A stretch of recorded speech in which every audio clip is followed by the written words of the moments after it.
Good morning, sunshine. This is Group 2. In this video, we're gonna explain the five functions of communication. We have Control, social interaction, motivation, emotional expression, information dissemination.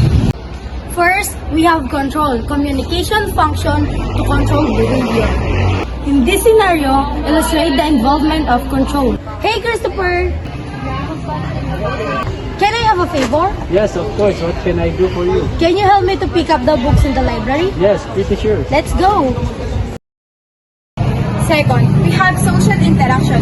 Communication allows individual to interact with others. In this scenario, illustrate the involvement of social interaction.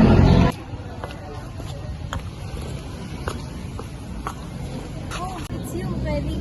Oh, Camille. I'm sorry. I'm just checking something on my phone. Anyway, how are you? I'm pretty good. And you? I'm good as well. Anyway, I have to go. I have something to do. You're up.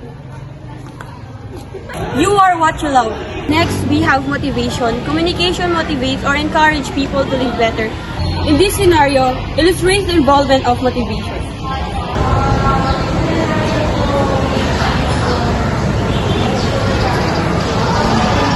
Maybe, Beth, what are you doing here? Nothing. I'm just thinking something about me. Oh, what is that? I'm just pressured in academia. What if I cannot do that today? Remember, your work is defined by external pressure. Take a deep breath, trust yourself, and move forward at your pace. You've got this. Thank you. It means a lot.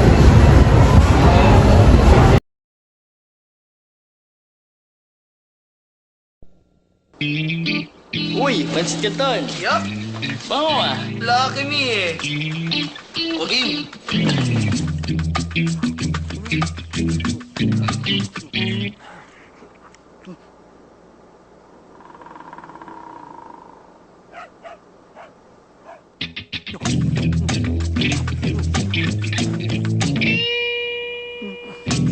Ayaw paawat sa sarap ng Lucky Me, pansit canton.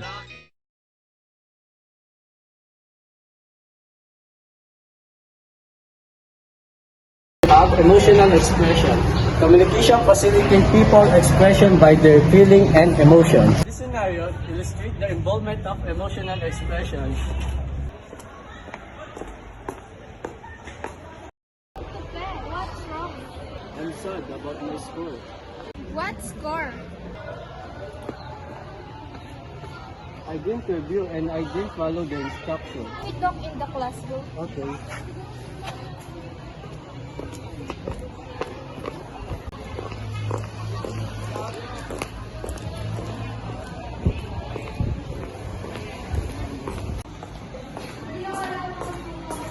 Why you did not review?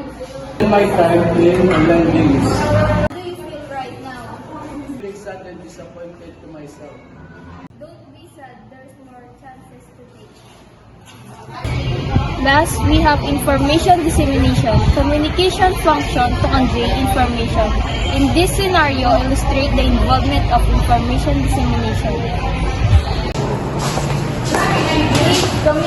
Hey, what's up? Did you see the post of government?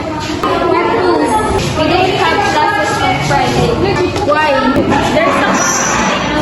Oh, really? It's on Friday. I hope you learned something from the video that we present.